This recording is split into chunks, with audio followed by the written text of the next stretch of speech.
Okay, so today we're going to be reviewing this here food slicer that was sent to me, and it's pretty nice. It comes with this lid so you can seal stuff in the lid after you slice it into there.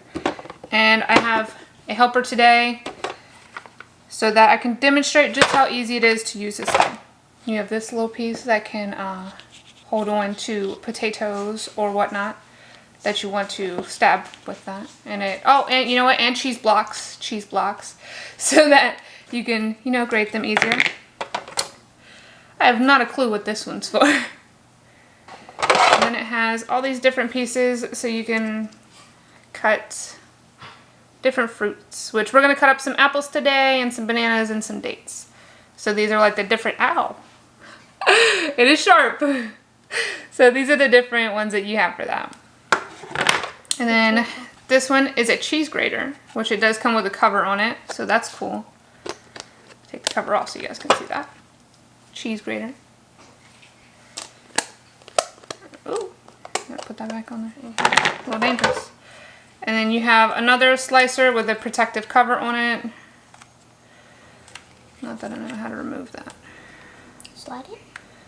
We're gonna leave that on there for now. And then we have this one that you can use for, I mean, pretty much whatever, but it's little squares and then kind of longer rectangular shapes. So these you could use for potatoes or cheese if you want to make cheese cubes. And then you have this nice size container, which all the stuff will fall into, which we will show you in a moment. And then the lid, which opens super easily. And it has more square pieces in there. And then you can even do smaller squares, which we might do with the dates that we're gonna put through this thing. And it's pretty cool because it has this piece here which helps push the stuff through. Alrighty then.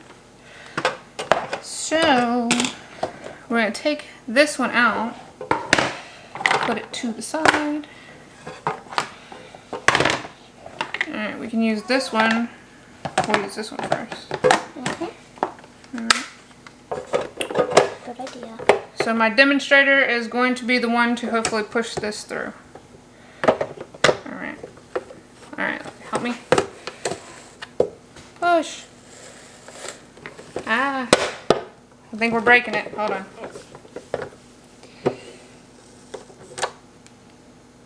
Okay, well it is cutting it. Yeah. Good, it's cutting it. I can't really push that hard right now. Nope. Alright, we switched it out for the square one. I just had a C-section, so it's kind of hard for me to push down on this thing. But regardless. Now we have square apples.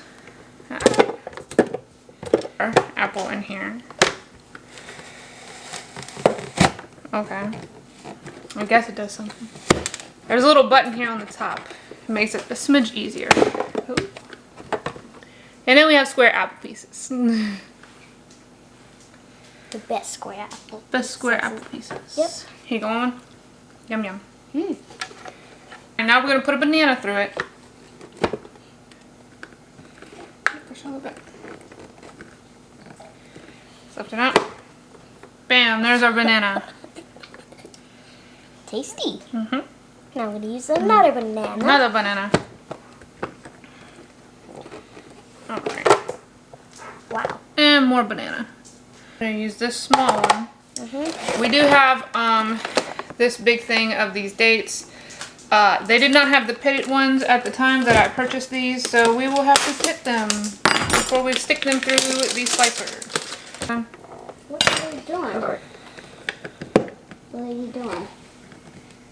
I don't know how well this one's gonna work. Because it's a date. Oh. What? Nuts? What are you doing with the nuts? Dates. Dates did not work all too well with that one. Because they're probably sticky. They are sticky, yes. So nuts. Those are nuts. It did work, it just needs a little bit of help going through, but that's okay. Yes, yes. Alright. Alright guys, I think you need more of those. So that's what we have for our fruit salad. And this would have taken me way longer if I would have done all this by hand, but we have some dates, some apples, and bananas. So now I'm going to let the children go enjoy this fruit salad.